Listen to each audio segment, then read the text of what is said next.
Elvis Paul wasn't out there. Is he with the Jamaican national team? Yes.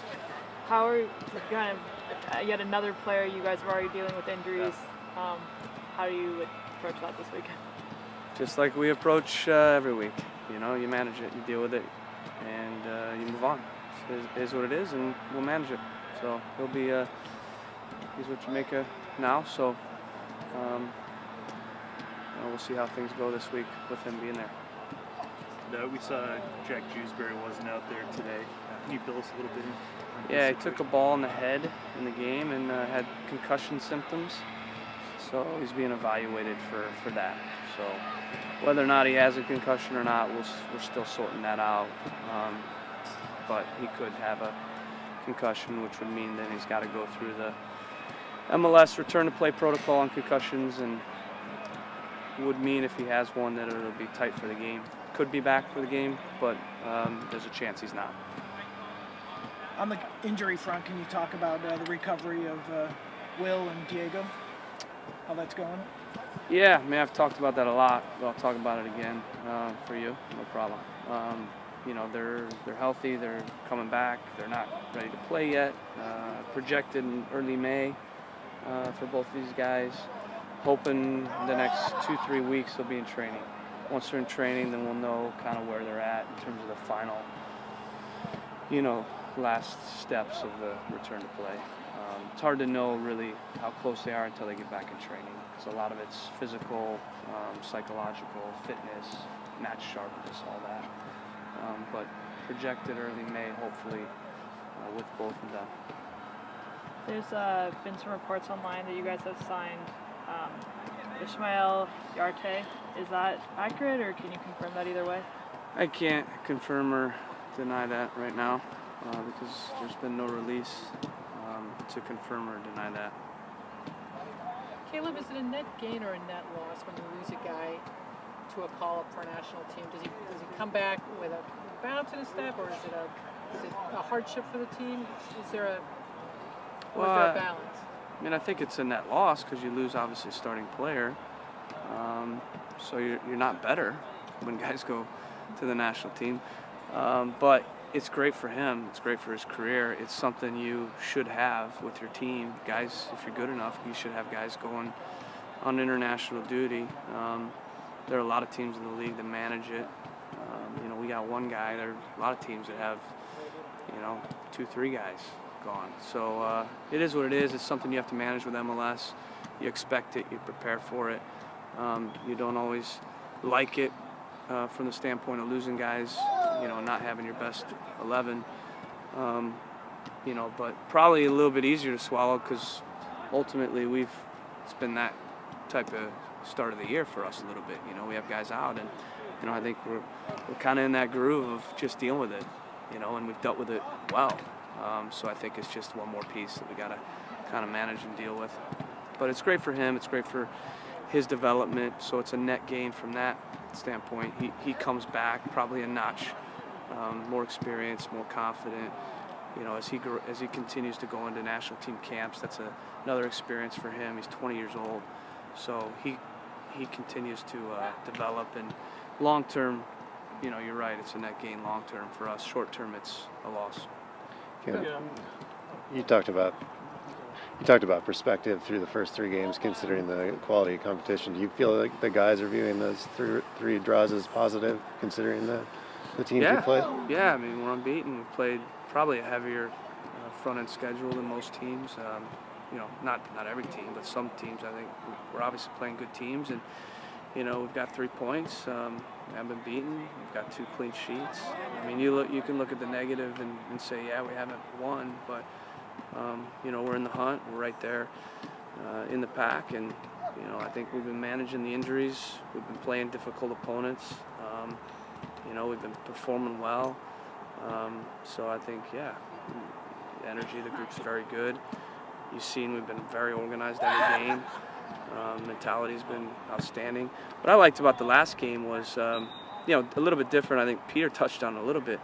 Perspective always in a 0-0 game is going to be, that it was a defensive game. But both teams pressed. Both teams had the ball. It wasn't that way at all. We didn't sit back in the game whatsoever. We pressed all game. We had nearly 50% possession against a team that is used to carrying a game and having the lion's share of possession. So I thought we went there to win. We didn't win. We ended up not losing, getting a point. A point on the road is acceptable, especially against a really good team like Sporting Kansas City. And ultimately, I thought our approach was very positive. So it didn't show up on the score line for either team. But if you know the game and you watch the game with an eye of knowing the game, it was a game where both teams wanted to win. Both teams were pushing to win. In fact, second half we had more possession than they did. So we weren't just hanging on for a draw. We were trying to win the game. That was evident if you know the game. Was that Adam's best game? That's a tough question. I don't know. He didn't. They only had, I think, 2 shots on frame the entire game. So. He's had 3 matches, 2 clean sheets. What's been standing out to you? Consistency. He's. Frankly, we've been defending so well. He hasn't had a lot to do, to be honest with you. But the little plays that he's had to manage, he's managed well, and that's a mark of a good goalkeeper. Sometimes it's tougher when you don't have a lot of things to do. The 1 or 2 things you do, you're not ready for. But we've been defending so well that. And the other thing to keep a perspective on is we've basically shut down 3 of the best forwards in the league in the last 3 games. Sabarillo, Robbie Keane, and Dom Dwyer. 3 of the best forwards in the league. None of the 3 have scored a goal. So that's a real positive. And it's a team thing. It's not just the goalkeeper. It's not just the back line. It's our entire team is defending well. We've done it a little bit differently in the games. I thought we sat a little deeper against LA. In this game, we pressed more. Obviously, you saw in the first 2 games we played more direct. In this game, the plan was to keep the ball more, which we did. So we're able to manage games differently with this team. And I really liked the last game, the balance between our possession and our ability to go direct. I thought we really made the right decisions in that game. And then on the defensive side, I thought we made the right decisions in terms of when to play with a low block and when to push the game and press. We need to create more chances, but we've got Diego Valeri out. We're probably not going to create as many chances as we normally do, but we're still creating enough. And ultimately, we got to do better when we do create chances. But I think overall, knowing all those things, who we're playing, who we have out, how we're defending, how we're playing overall, I think it's been a real positive.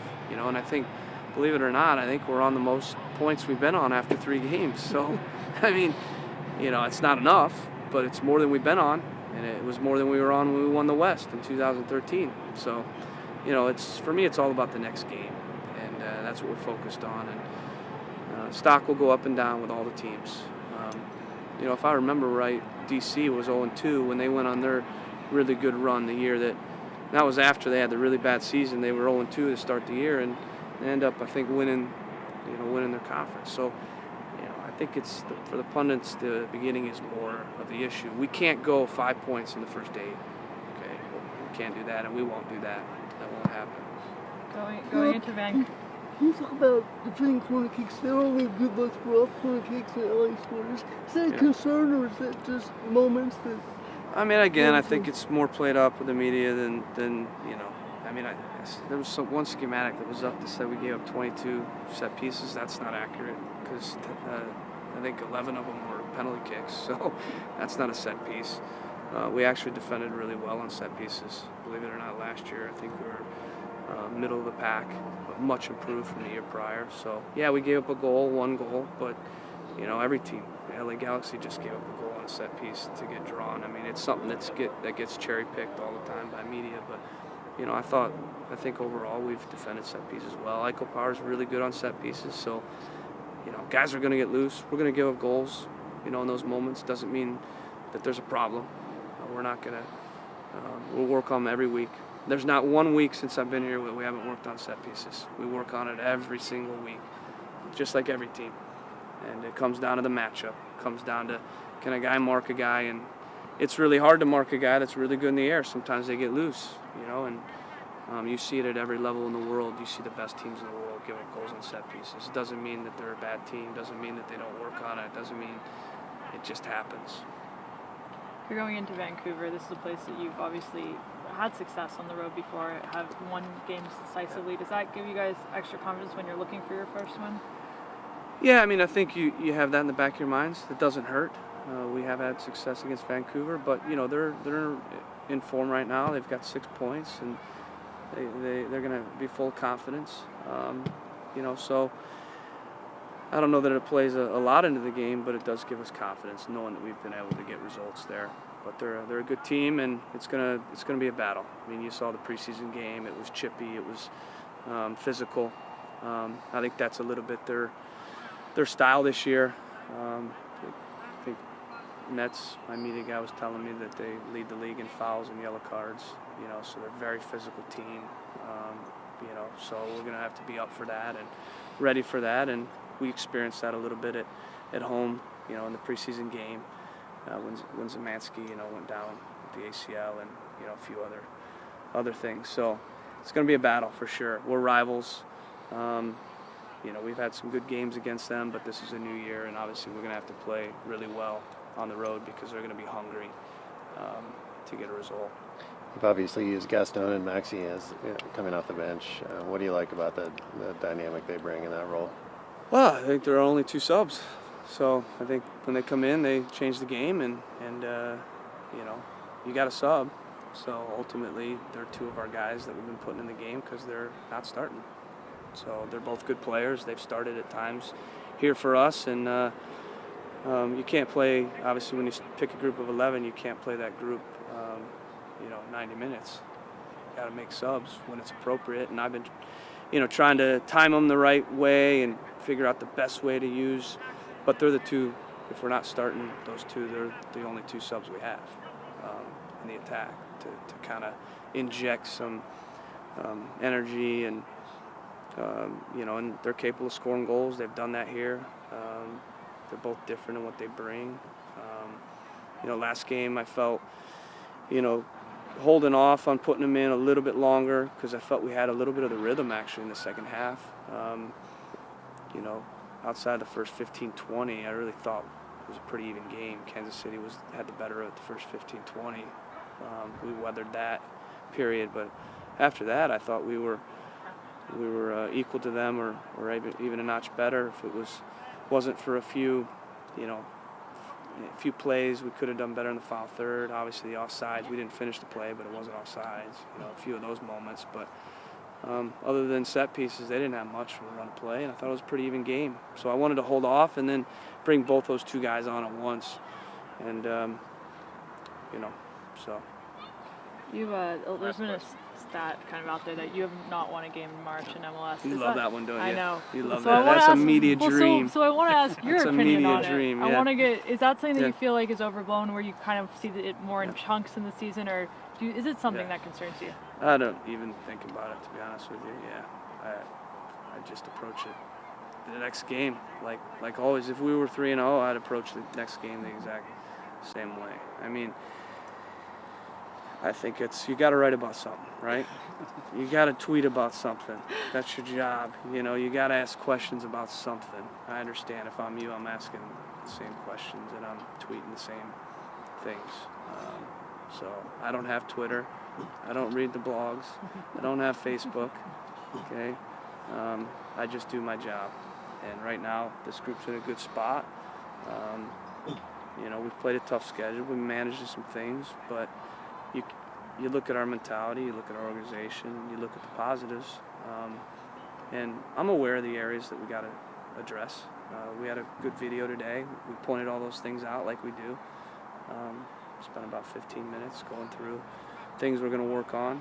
I don't really share all those things with you, the things that we got to work on for good reason, because then the opponent would know it. And you don't need to know everything I know, but ultimately I understand you're gonna look for things to write about. So, is it overplayed? I don't know. All right, we're gonna win. So next game we're gonna make sure it's not a story anymore. Thank you. Thank you. Thanks. Thank you. Take care. See you guys.